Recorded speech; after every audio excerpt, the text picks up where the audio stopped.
I have to figure out how to put it all together. It's just so many incredible points. I think the simplest way of weaving all the points together is with timeline. It's very clear when you look at children that they're curious. And most adults decrease in curiosity at some point, start to decrease. But when I look at all the people I really admire, they actually keep increasing in curiosity. So let me first recount a bunch of points here. So firstly, can you teach curiosity? The second one is the value of building the background, the richness. You really need to kind of stock up with a lot of experience, kind of taking the culture in every possible way. The role of the interaction of discipline and exploration. So it's kind of like going out and coming back in. So that movement. The fact that we are naturally curious as children, but what happens to it for most people? Is it possible to keep that curiosity? Is it possible, for God's sake, to increase that curiosity over time? And what does it take to do that? The role of inspiration, the psychological issue of fear versus love. I think it's a big thing, that people are trying to hold on to whatever they have achieved, immediately puts them in a different mindset than somebody who's trying to grow. The issue of responsibility. What is the connection of responsibility and creativity? What is the role of habit formation? We all have to create habits in order to do anything. And when does that habit become a limit as opposed to a launching pad to be able to do something else? The idea of settling down, of saying that, okay, this is it. I've achieved everything now. I have everything I need, and the mindset behind that. So the most challenging question here, as far as I can see, and the other interesting point was about the pandemic. Many people found actually new things to do as a result of pandemic because it disturbed all their habits, all their habitual ways of doing things, and they had to kind of by necessity find something. So there was a burst of creativity, I think, as a result of that amongst many people. Certainly many people, most people I know. So let me ask it as a question first. How do we keep the curiosity that we had as a child and actually grow in curiosity? You look at, this is not a hypothetical question. You look at people like Leonardo da Vinci. You look at Louis Sullivan that we have looked at. Towards the end of their life, they are doing things which are new. And they are continuously asking, what is more? What is more? So it's certainly not impossible. So what is it that makes that possible? So let me put that as a question for anybody who wants to answer it. You can bring in anything that you want connected to it. So how do you not just maintain the curiosity? Let's make it more challenging. How do you increase your creativity as you grow up? Many people said that creativity naturally goes down as you age. But suppose you had to increase the creativity. Look at people who have increased their curiosity, not curiosity, but creativity over time. What does it take? And what is the role of fear versus love, role of discipline, role of background richness, role of inspiration, role of exploration, role of responsibility, role of habits in building your curiosity over time? So that's the question. We're going to start with Joe, Jim, Pooja, and Maritza. Joe. So there are like so many things in this possibility. I think one of the things that we've covered here quite a bit at 52 Living Ideas is transcendentalism. And I think that there's an interesting parallel there. This idea of your intuition, to do what you actually know that you think that is what is right. That's a really important thing. And I actually love, there's a quote actually from Steve Jobs' speech at Stanford, where he tells the students, the new graduates, your time is limited, so don't waste it living someone else's life. Don't be trapped by dogma, which is living with the results of other people's thinking. Don't let the noise of others drown out your own inner voice. And most important, have the courage to follow your heart and your intuition. Somehow you already know what you truly want to become. Everything else is secondary. So then I really do think it's an act of courage many times, right? It's the will to be able to actually follow what you know and what you actually believe to be. And many of us don't do that. We a lot of times follow a prescriptive path that society actually, kind of hands us in a way. Now, one thing that I think so one thing is to follow our intuition, and that really takes an act of courage. The other way creativity can be harnessed as an adult is through circumstances. I mean, there are certain times in your life you have to, just figure out the answers to the solutions, and some of those can be extremely drastic. So that we have to, think about people that are actually forced to be creative in the sense of the Ukraine right now, who are, that will force you out of your comfort zone. So another thing really quickly, and I'll be very quick about it, is this idea of not attaching ourselves to forms, like essentially not getting comfortable in we talked about our comfort zone quite a bit here. And the last point I had was actually my most important one, and now it just went in and out of my head. So there you go. All right, you can go ahead and type exclamation mark to come back in. Wonderful. I'm just going to try to summarize, not try to summarize, but I'm going to give go ahead. Can it be taught? Can it be taught? Absolutely. No, but that's not, yeah. Kindergarten chats. Okay, and that's it. Okay, thanks. Okay, wonderful. So folks, the question is, how do you increase your curiosity as you age? How do you increase your curiosity over time? What do you need? What do you do to do that? And there are two things that I heard Joe say. Okay, I'm going to hear only some things. Okay, I'm going to capture only something because I have to be much shorter than people who are speaking. So I hear two things. One is authenticity. Live authentically, engage authentically with your values, with your actual life. Second thing is the issue of circumstances, but I'm going to twist that, saying put yourself. There are times where you end up being in a situation which is different, but you can also do that by putting yourself into new situations which are inspirational, which are ones that actually challenge you, take on challenges. So those are the two things I heard Joe say. Next up is going to be Jim, Pooja, Maritza, Elena, Allison, and Mike. Jim. Trying to keep it extremely brief. I guess what I'll say here is redefine creativity. One, okay, creativity is not limited to the arts. Like hard left turn, right turn, however you want to redefine that, is not limited to the arts. Creativity is fueled by knowledge. It is fueled by experience. It is fueled by people. Right, because people come together and they can innovate too. That's a source of creativity, different ideas, all other fun stuff. Then I would say, as your life progresses, it's a mix of being open to new ideas. And for those of us who have children in this room, I guarantee you're more creative when you have children and when you have grandchildren.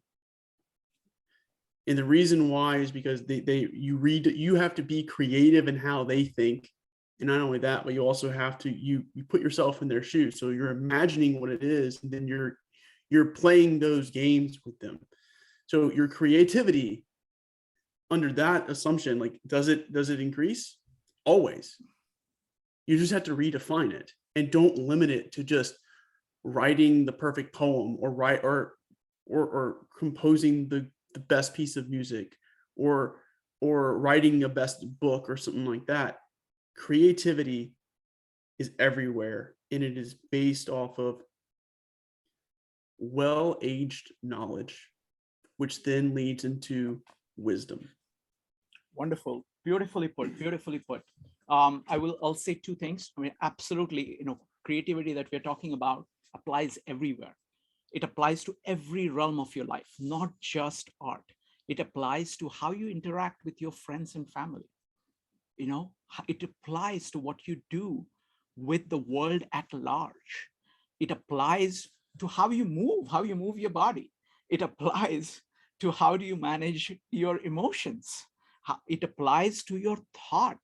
How do you organize thought? How do you improve your methods of learning? So it applies to every domain of your life. It's all about making progress on each of them, going to the next level on each of them. The second thing I heard Jim say is the value of having children. There are many, many, many values of children. One is that it is challenging. It's the biggest thing. If you want to say something that hit you, I think having a child is one thing.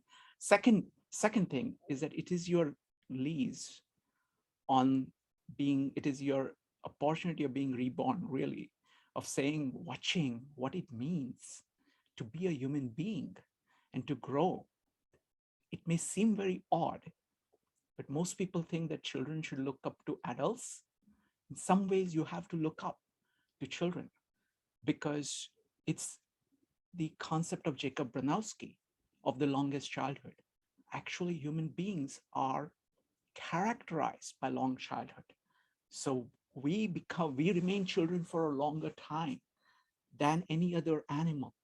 And that is giving you an indication that if you keep doing that, that's the thing. So thank you, Jim. All right, next up is going to be Pooja, followed by Marisa. Pooja. Thank you, Shrikant. So I think creativity can be, if people are passionate and they decide to follow their passions throughout their life, the creativity increases, because if they are passionate about something, they have to learn it, right? And then if it gets them wondering about the new possibilities, the more they learn, the more it'll be easier for them to pursue new possibilities, and which makes them learn more, which opens up more possibilities. So I think if you have to be if you have to increase your creativity as you grow old, the best thing to do is to pick a passion that you love and follow it no matter what. Yes, excellent point. Do what you love. That's a huge thing, because to give you an example, when you're drawing, I recommend that you draw faces, because you've got I a much tried more. that and I hate myself when I do that. Yes. So the point is that you have a feedback mechanism. The more you love something, the more you want it to be as good as possible. You will work as hard as you possibly can to make that happen. And that's a huge part of learning, to have that loop kind of coming back and saying, I want to build upon it. And if you really love something in every possible way, it's like a playground. You want to know more about it. You want to spend more time with it. And you have this enormous number of feedback loops going. You work with people who love the same thing. You learn something from them that you have not seen before. So I think that the passion is it's a great point. Next up is going to be Maritza, followed by Elena. Maritza. I have to say, I'm almost very hesitant to go after some of the words that we've heard from several of the others here.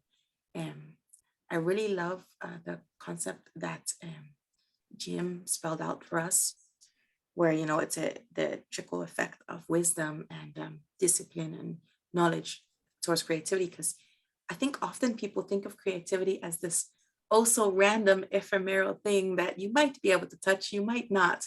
And I really love the reminder that it's there. You can reach for it, but you have to reach for it. So I think that's a way to increase one's creativity as we are adults now and not children. It's really the the humility to change perspectives. Oftentimes we don't, we can't use the creativity that exists within us or around us because we get stuck with this one perspective, like, that, oh, I can't do that. I'm an adult now. That's a very limiting perspective. And that's a simple example, but there are so many things in our life that we think are this way, and that limits us a lot. So I think that it's the being willing to throw away a preconceived notion is the first step to opening the door to greater flow of creativity. And also, it's just trying to see things from a different way. I think really will it just position open. If we walk through life in position open, I think that we're going to touch more creative moments than we possibly could if we walk with the mind that, things have to be just so, or this should be this way. If we throw that notion away, then we're in a better position to find a different way of doing things. And because what is creativity other than exactly that? It's finding a different way to make something fit, work, to stylize something. You say draw faces. What comes to mind for me, I've never done this, by the way, but what comes to mind is that all of us in this room will draw the same face differently. It will look very differently because maybe for me, I'm drawn to the eyes. Somebody else may be drawn to the eyebrows, and they might not even realize it. Or perhaps, to me, one set of lips may look huge. To someone else, they may look tiny. And we don't necessarily think that these differences exist, but they'll all come through. And the thing about trying to do things differently, I think that creativity and innovation go hand in hand. I really also like that Jim reminded us that creativity doesn't only reside in the realm of art, that it resides in all things. And so, if you can't, when I'm telling people to look up whenever they find themselves under trees, really I'm inviting them to, invoke their inner creativity and curiosity. Wonderful. I'm going to build on just one point that made, like, many people think that there is a contrast between discipline and creativity. And actually it's the opposite. I want to give two examples, one from music and one from science. There is also, I want to bring in the point about humility. You look at Newton, he's a mathematician. He's a very disciplined thinker, very disciplined thinker. And towards the end of his life, what does he say? He says, I don't know how other people see me, but for myself, I seem to have been just a boy playing on the seashore who found some shells more shinier than others. So this is the sense of the grandeur of the world, and saying that, that I know something, there is more to be learned. So having that context and having the discipline. Same thing, I heard an interview with one of the top musicians from India. Now it takes enormous amount of discipline. He says, oh, nowadays he's like 80. He says, I can sing only 8 hours a day. When I was young, I would sing like 16 hours a day. And that's the kind of discipline that is needed to build up. And he says, look, I'm still trying to understand this rag. This is a particular kind of emotion, because in Indian music, it is all about getting to the core of your being with music, with sound. And that is an infinite expanse. Just like Newton is talking about this infinite expanse outside, this gentleman is talking about infinite expanse inside. And he's saying, I kind of get some parts, but there is so much more that I want to be able to do. And this is like the topmost person in the field. So this is a great example of both discipline, humility, ambitiousness. You say, no, I'm 80, but I'm working at it. I'm trying to get more of it. Similarly, with Newton. Thank you. Thank you very much. Next up is Elena, followed by Allison. Elena. I can remember what I thought. I will try. For me personally, curiosity and creativity have both nothing to do with the age. I think for some reason, the creativity comes more out in later age with experience and is building up on experience. And curiosity is, for some reason, I have such an idea, it's connected to consciousness. Because curiosity, if I do not see, if I don't perceive, I cannot be curious, even if it's in front of me. I have to be able to perceive first, to ask more. And I remember that creativity, in my personal case, depended on base, because as I changed countries, I realized that my creativity was driven by my environment. And I lived in certain countries where I was just not able to be creative because it was not the point to be creative. It was very rigid thinking. But then I moved and I realized I had to learn to be creative, and I was allowed to be creative. And it was welcome. So it depends on your environment too, and how also creativity has something to do with abstract thinking. And abstract thinking comes with age. So Thank you, Elena. Neither or both have nothing to do with age. Yeah. Thank you, Elena. I want to follow up on just one point about curiosity, what you said. In some ways, curiosity is simply being aware, kind of freshly aware of things. Like most people will substitute form of what they have grasped in the past. That limits they think they don't need to be present. Don't need to be aware. The growth is going to come from that spark of genuine consciousness, saying, what is it? What is it? What is it?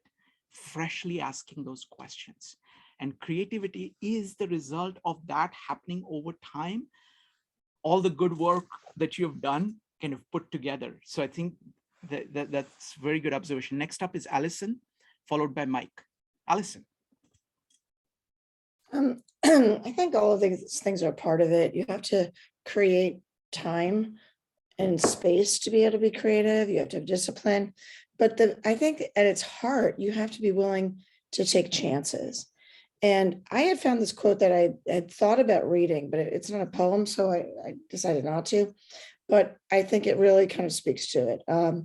And there's a curse word in it. So feel free to bleep this out for YouTube if you need to. That's all right. No, that's YouTube can handle curse words, I've found. Okay. All right, good. It's by Brookhampton. I found my happy place the day I stopped comparing myself to everyone else and just embraced that I'm strange as fuck and oddly out of place. And I kind of dig it that way. My weirdness is my magic. Wonderful. Thank you. Thank you, Allison. I like the point about kind of taking chances, because it's all about, I like Jordan Peterson's idea of kind of order and chaos. You have to be at the border. You have to be kind of leveraging all the structure that you have in order to go out into something that you don't know, so that you can structure that and make it part of your structure. So it's a continuous process of kind of reintegrating. That is what I think creativity is. So it requires this building. It requires that you're building a form, but it has to be a living form. And then it comes in contact with more and more things. You have to be open to that. You can't say, okay, I have it now. The moment you do that, you start to die, actually. So it's not, you can't, there is no steady state. It's like you are either dying or you're growing.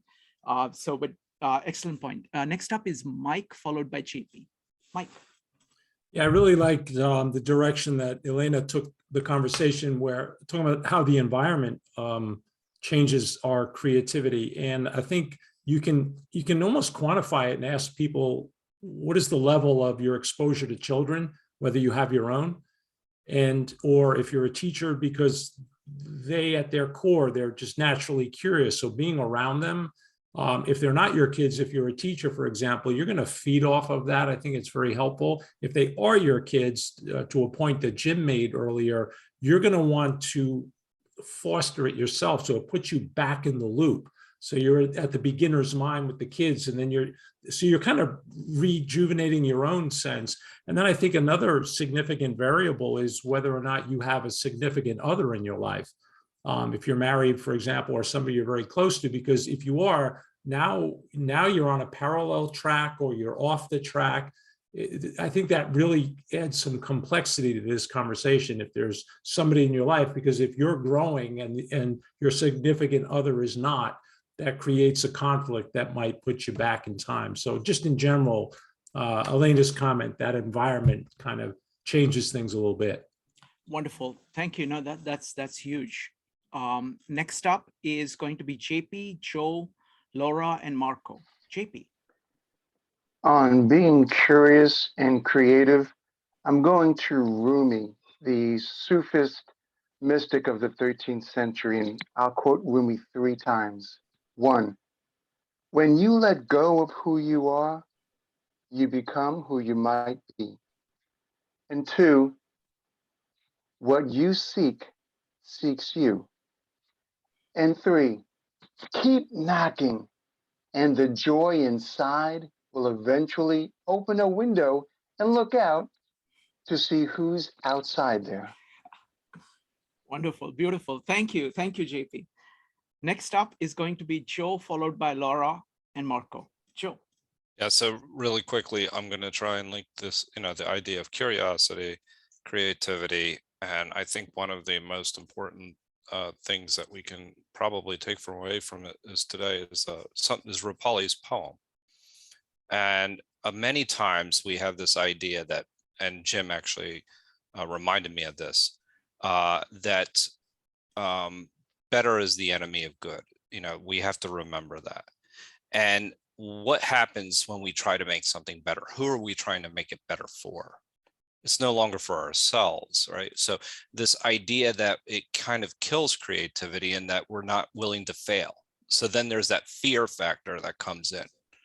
And that starts to kill, that's paralyzing in and of itself, because then you start to have the fear, and then you start to try and make things better, and then you never really experience what it is to iterate and kind of be creative. And this is the thing about creativity, it's accessible to everyone, right? It's being the best that you possibly can be. That's linking it back to Rupali's poem this evening. Be the best that you possibly can be. And that's the creativity that we can all access. Another thing is the idea of just children. I do think that the idea of children, it's very important. There's two things, is that that when they were reciting the poems, those two poems that were recited this evening, Jeff recited one and I recited another. And I actually appreciated their takeaways more. Mm-hmm. It was interesting when I heard them. I was like, wow, and I've read that poem quite a bit in The Road Less Traveled. Mm-hmm. But the other thing, one last point, is that the beauty of a child is that they don't know things can't be done. And sometimes we're in yoga classes and things like that, and we see children being able to do these things that adults can't, and it's because they're just doing it.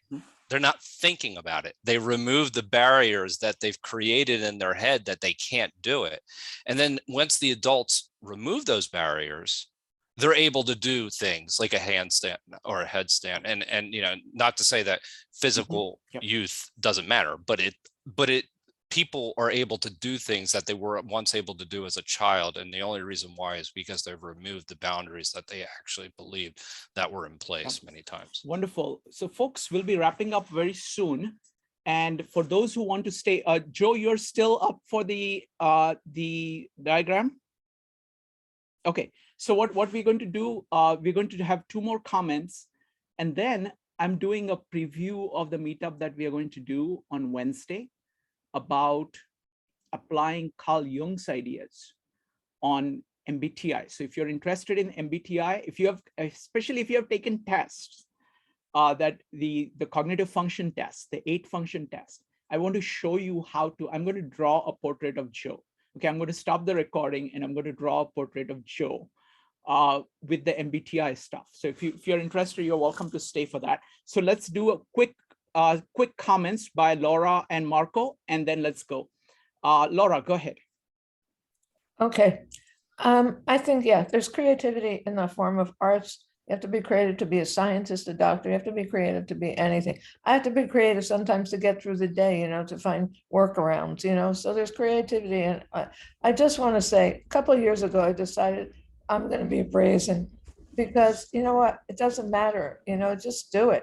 Nobody's going to know me. Nobody knows me. I can do whatever I want to do, however I want to do it. And, it's fun. My daughter hates it, but I have fun with it, Wonderful. And I highly recommend it. Just be as brazen as you want to be. Just go. You can be whoever you want to be. Just enjoy it. And that's one last thing about this whole thing with creativity, which nobody said. Just take joy. Let it be joyful. Every moment is when you're creative should be joyful. And that's wonderful. It. Thank you. Thank you, Laura. Okay. Good night, folks. Thank you, Laura. So what we're going to do is that it's going to be a comment by Marco, and then Jim is going to read us a poem, and then we are going to do the MBTI stuff. Marco.